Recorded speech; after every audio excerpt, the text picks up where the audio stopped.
Carlos Castillo López es un joven escritor, hijo del señor Carlos Enrique Castillo Peraza, quien fuese pieza fundamental del Partido Acción Nacional. Castillo López es uno de los periodistas más reconocidos en México y sus publicaciones periodísticas sobre política destacan del resto. Me gustaría empezar, hace un momento comentabas esa nostalgia del olor de un periódico. Te encuentras aquí el día de hoy en el periódico El Mañana y nos comentabas esa nostalgia de tu niñez, de tu padre, muy reconocido periodista Carlos Castillo Peraza. Así es. Bueno, el trabajo intelectual que desarrolla mi padre empieza siempre en un periódico. Él decía que él toda su vida había vivido de hacer lo que había aprendido a hacer en la primaria, que era leer y escribir. Nada más que él lo hacía muy bien. Entonces, él empieza a escribir, a manifestarse desde muy niño, gana a los creo que 17, 16 años un concurso de cuento en Mérida, ¿no? Y vaya, por diversos azares del destino, llega a trabajar al Diario de Yucatán, que en ese momento era un bastión de la prensa libre en México, como pocos lo sabía, estamos hablando de los años 50, ¿no? Entonces, él crece en ese diario profesionalmente, ¿no? A la par que va construyendo una carrera política, ¿no? Llega el momento de cambiar, se va a vivir a México, preside la CJM, ¿no? Y de ahí obtiene una beca gestionada por algún cura amigo y se va a estudiar a Europa, ¿no? Desde donde sigue escribiendo para el Diario de Yucatán y así complementa lo de la beca, ¿no? Una situación precaria, como todo joven de la época que puede ir a estudiar al extranjero, ¿no? Regresa, se instala en Mérida y ya empieza propiamente su carrera en firme, su carrera política. Es candidato a la alcaldía, es candidato a la gubernatura, pierde las dos. Él decía que toda su carrera política habían sido derrotas porque solo había perdido sus elecciones, ¿no? Y él compite años después en la Ciudad de México, ¿no? por la jefatura de gobierno. Pero a la par que pasan todas estas cosas políticas en las que sin duda tiene una gran trascendencia el trabajo que realiza él junto con otros panistas, ¿no? Él sigue escribiendo, él nunca deja de escribir. Siempre encuentra un remanso para hacer sus artículos, para seguir publicando y demás. Y a raíz de esto logra hacer algo que pocas veces se consigue en la política mexicana, sobre todo en un partido como el PAN, que es tender un puente hacia la clase intelectual. Y ahí creo que hay un gran acierto de su parte, ¿no? Porque en este periodo, que son los años 80, ¿no? de tejer lo que va a ser la democracia en México, ¿no? Necesitabas hacerte de aliados, ¿no? Y uno de esos aliados que mi padre logra granjearse, ¿no? Pues es la clase intelectual, ¿no? Por llamarla de algún modo. Tiene relación con gente como Octavio Paz, por el lado de los liberales, ¿no? Pero con gente como Aguilar Camino, Rolando Cordera o José Wardenberg, incluso del lado de la izquierda, ¿no? De esta izquierda que decente, ¿no? Entonces, ese es todo un trabajo de tejido, ¿verdad? Que va desarrollando él y lo empieza a proyectar como lo que acabó siendo nombrado una vez que falleció, como el gran pensador de la transición democrática, ¿no? Y ese es el mote que le dieron, ¿no? Incluso de repente dicen, es el último ideólogo del Partido Acción Nacional, ¿no? Y a mí me choca que digan que es el último ideólogo del Partido Acción Nacional porque, no obstante la honra y el agradecimiento que uno siente ante algo así, mi padre murió hace 14 años. Entonces, si tú dices es el último ideólogo, significa que no ha habido otro, o que el partido no ha hecho lo suficiente para generar otro perfil de ese tipo, ¿no? Entonces, ahí creo que hay una deuda interesante, pero a grandes rasgos ese es el entorno en el que todo esto ocurre, ¿no?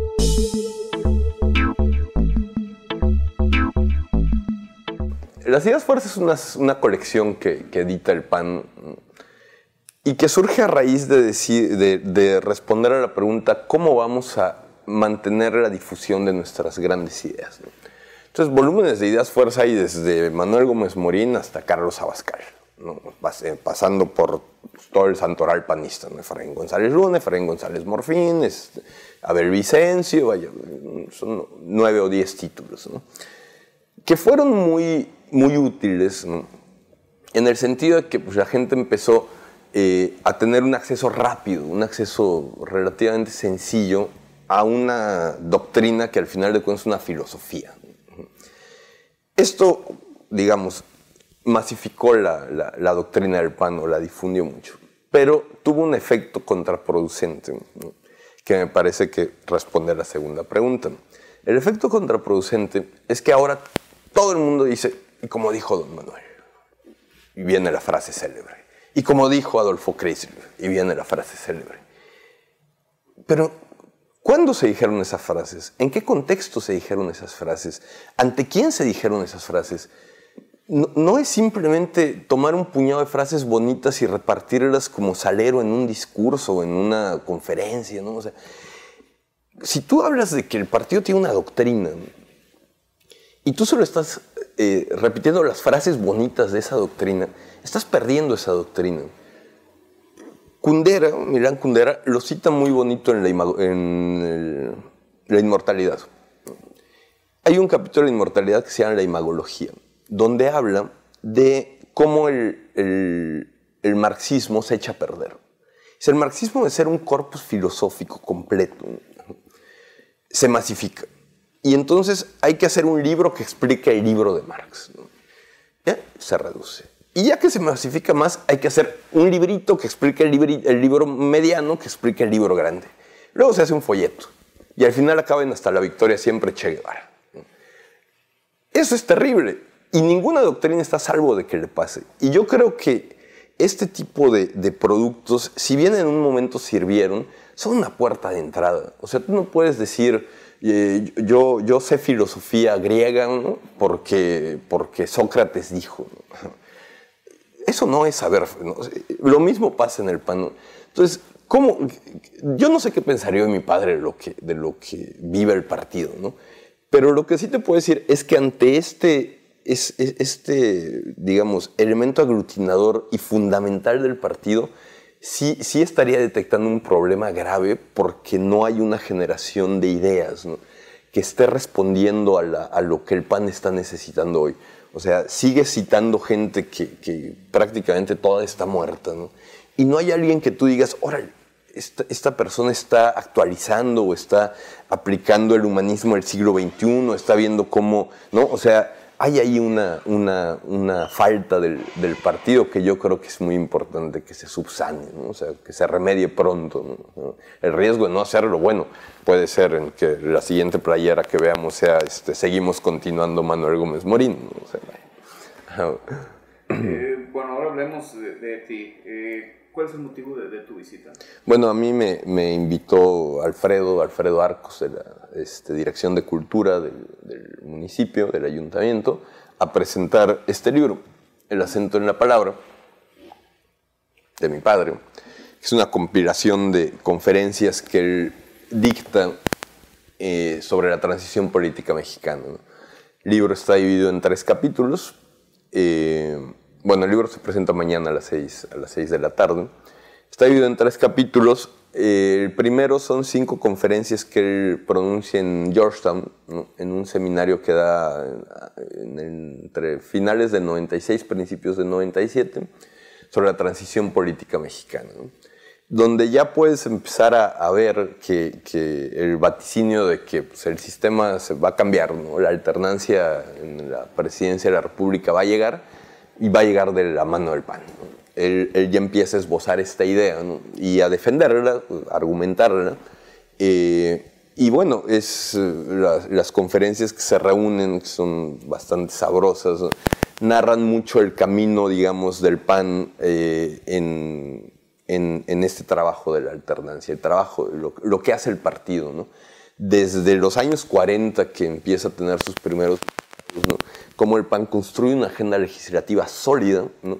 Y a partir de esa agenda empieza a decir, en esto vamos a trabajar. Con una visión de mediano y largo plazo envidiable, porque al final del día esa es la agenda que genera 50, 60 años después de la transición, la alternancia política. Entonces, bueno, hay ahí una información histórica muy agradable. Habla también del tema económico, ¿no? De cómo la gran lucha del PAN, que fue que el gobierno sacara las manos del Banco de México, de la emisión de moneda y temas por el estilo, ¿no? Eso es el primer capítulo. El segundo capítulo son conferencias que él pronuncia también sobre el tema de la transición, pero ya cuando él abandona el partido, que fue en el 98, 99, si no mal no recuerdo, ya en foros ajenos al partido, ¿no? En foros donde ante empresarios, ante distintos espacios, ¿no? En los que él sigue desarrollando pues, un poco el pensamiento de lo que tiene que ir acompañando el proceso de transición a la democracia, ¿no? Uno de esos temas que resaltaba mucho es el Estado de Derecho, ¿no? Él decía, bueno, si ya estamos llegando a tener una estabilidad económica relativa, ¿no? Y esta estabilidad no va acompañada de un fortalecimiento del Estado como monopolio de la fuerza, va a fracasar la transición democrática. Y lo decía en el sentido, por ejemplo, de la huelga de la UNAM, de esa época, creo del 99, ¿no? Estuvo 10 meses cerrada la universidad como si hubiera un Estado dentro del Estado, ¿no? Lo decía en el sentido del ejército zapatista, ¿no? O sea, no es posible que haya un grupo armado adentro del Estado, ¿no? Y que el gobierno lo permita, ¿no? O sea, es un atentado contra el Estado de Derecho, y entendiendo el Estado de Derecho como el gobierno debe tener el monopolio de la fuerza, ¿no? Y la tercera parte pues son temas, son conferencias también impartidas, pero ante públicos panistas, ¿no? O sea, ya temas sobre Manuel Gómez Morín, sobre distintos aspectos de la historia del partido. Toda esta información, buena parte de esta información, sobre todo lo de Georgetown, estaba guardado en su computadora. Cuando él fallece, yo me quedo sus libros y su computadora. Entonces, pues, eran unos 5,000 archivos, ¿no? Entonces, pues, conforme pasaron los años, fui revisando uno por uno, y de repente me encontré este material, que bueno, es de una exquisitez, y decidí pues, hacer el libro en colaboración con la Fundación Preciado, que es el think tank del PAN, ¿no? Y bueno, la Fundación ha publicado prácticamente la obra de mi papá, uno de esos volúmenes en colaboración con el Fondo de Cultura y prologado por Alonso Lujambio, que en paz descanse. Pero este libro, bueno, que es el más reciente que hemos realizado, pues incluye esas conferencias, se llama El acento en la palabra, pues, porque son conferencias, y pues un poco por el amor que mi padre siempre profesó a la palabra bien dicha, bien expresada, bien escrita.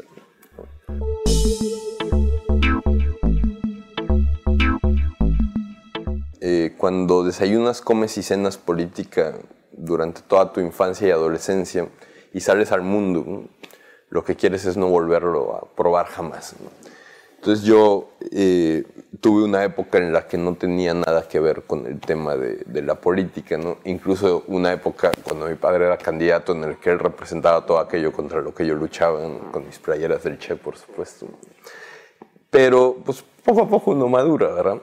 Y cuando fallece mi padre, ¿no? Yo todavía ni siquiera militaba en el PAN. Yo me empecé a militar en el PAN en el 2003 o 2004, me parece. Pero cuando empecé a ver el tamaño de esa herencia, ¿no? Y cómo esa herencia no podía quedarse guardada en una biblioteca o en una computadora, ¿no? Sino que había que compartirla con toda esa gente que sentía o encontraba en esas ideas un asidero, una inspiración, ¿no? Entonces, pues vamos a generar o a ver cómo recuperamos esas ideas dispersas, porque mucho de la obra de mi padre estuvo dispersa pues hasta 2004 más o menos en sus publicaciones en distintas revistas, periódicos y demás. Entonces, fue una labor editorial de ir construyendo más o menos estos libros, ¿no? Este es el último, pero lo anteceden 6 o 7, ¿no? Que igualmente publica la Fundación Preciado. Entonces, bueno, ¿para qué? Yo más bien que pensar en romper o en hacer a un lado, ¿no? Pues hay que responsabilizarse ante una herencia, ¿no? O sea, tú no puedes, y más cuando esa herencia no es solo tuya, ¿no? O sea, si hay la posibilidad de entregar un bien, ¿no? Ajá. Sobre todo un bien intelectual, un bien de ideas, un bien de reflexiones, ¿no? O sea, la política no es el mejor espacio para la reflexión, y bueno, yo consideré, mi familia consideramos que había que difundir estas ideas, estas reflexiones, y son muy bien recibidas por el panismo y a veces hasta por el no panismo, ¿no? Entonces, bueno, creo que no busco una ruptura de ningún modo, al revés. No te puedo decir que aspiro a una continuidad porque es un papel imposible de lograr, ¿verdad? Pero sí, pues un poco compartir, ¿no? O sea, tienes ese acervo. Entonces, puedo hacer una hermosa biblioteca que llene mi casa con torrecitas de marfil, ¿no? O puedo abrir una librería y decir, pasen, ¿no? Pues en este caso abrimos la librería y pues la gente puede ir a consultar. Los libros están, no todos, muchos están en línea en la página de la fundación, o sea, es un espacio abierto, ¿no?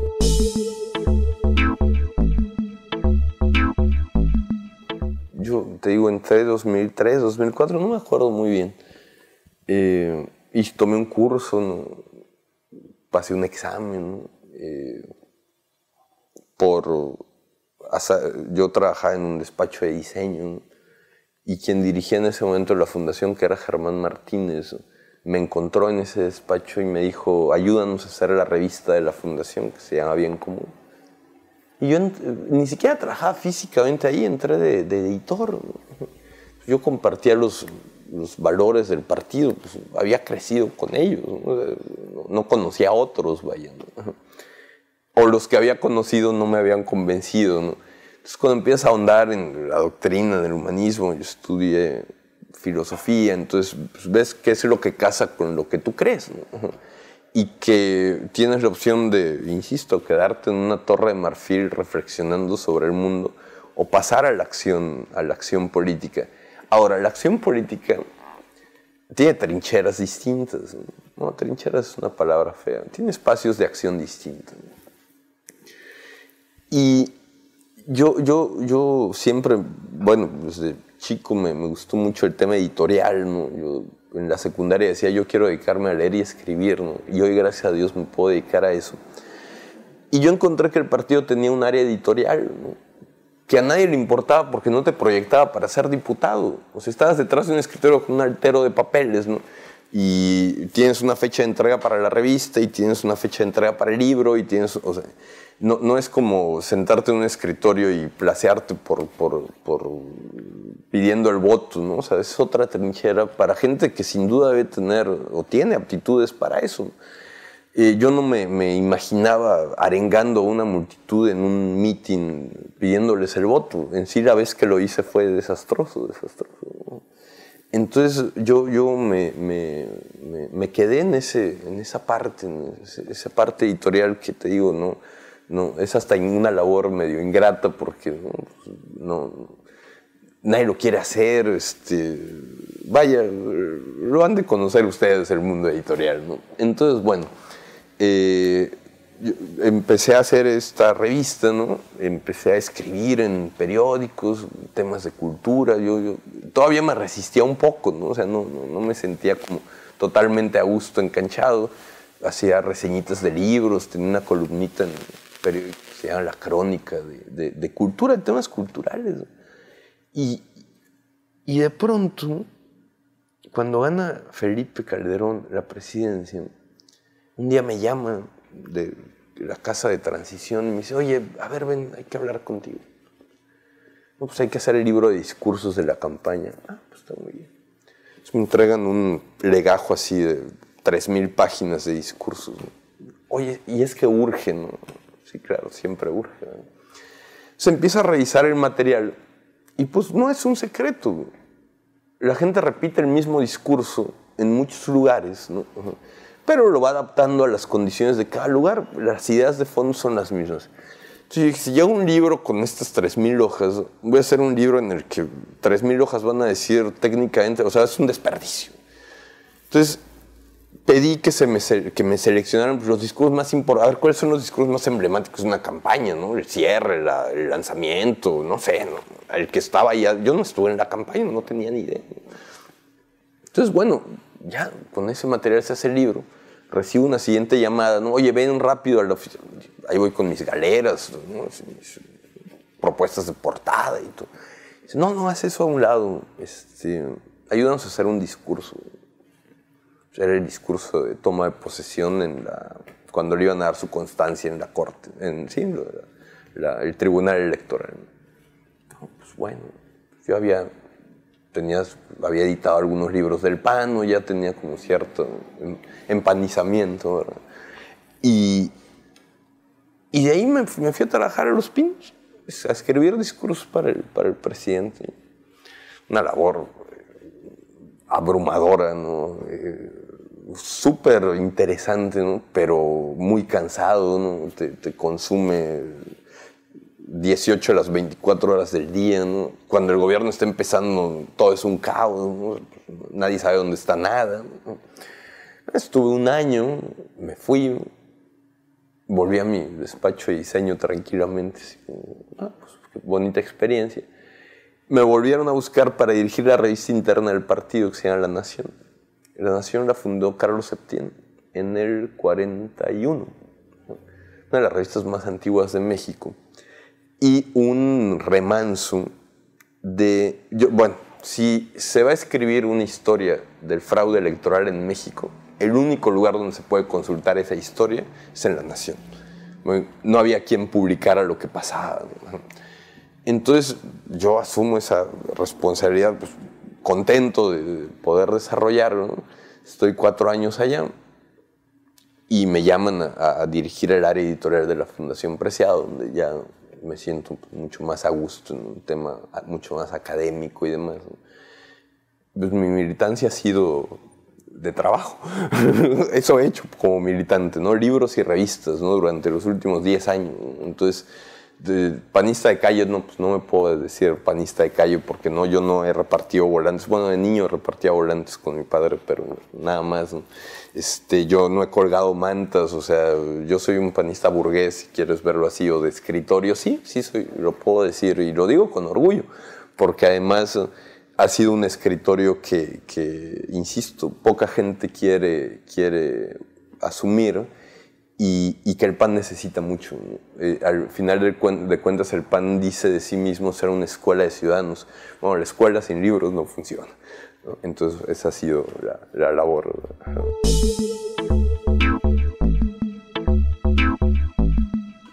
Fíjate, el presidente pronunciaba entre 3 y 5 discursos diarios, ¿no? Entonces, recordar uno es verdaderamente complicado, ¿no?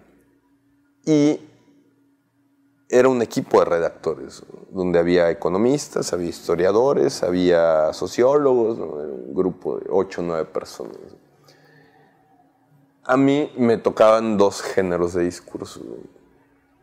Los de medio ambiente y los que pronunciaba ante el PAN. De los que pronunciaba ante el PAN, ¿no? Era muy difícil, ¿no? A un panista con la historia que tiene Felipe dentro del PAN, escribirle qué decir frente al PAN. Si alguien tenía claro lo que quería decirle al PAN, era él, ¿no? Entonces, era muy, muy complicado, ¿no? Tratar de decir, a ver, ¿en qué momento está ahorita el país? ¿Dónde está el partido? ¿Y qué querrá decir el presidente? Ese ejercicio de ponerte en la cabeza de otra persona, ¿no? y escribir lo que va a decir era verdaderamente complejo todas las veces. Felipe es un gran orador, entonces empezaba, ¿no? Leía una parte, cerraba, hablaba 10 minutos, volvía a cerrar, hablaba otros 10, ¿no? Entonces, no, digo, era un guión que él seguía a su antojo, ¿no? Al final, el talento de Felipe como orador y como voz pública, pues lo adquirió él sí en la calle, ¿no? Él sí en los mítines, él sí, ¿no? Entonces, vaya, tiene una claridad para la oratoria, además que bueno, era un bosquejo lo que acababa vaya, lo que uno podía otorgar frente a lo que él terminaba diciendo. Pero cada pieza era complicada, ¿no? O sea, siempre, además de terminar el discurso a que llegaba el evento, todo podía haber cambiado, ¿no? y la prioridad ya ser otra y el mensaje. Entonces, bueno, uno ya no sabe qué acabó. O sea, ya era muy difícil rastrear qué habías escrito, qué había dicho y cotejarlo, ¿no? O sea, sí quedaban partes, ¿no? Pero al final veías el video, ¿no? Entonces escribías un discurso de 7 minutos y él hablaba 20, ¿no? Entonces, bueno, ahí el mérito es de él.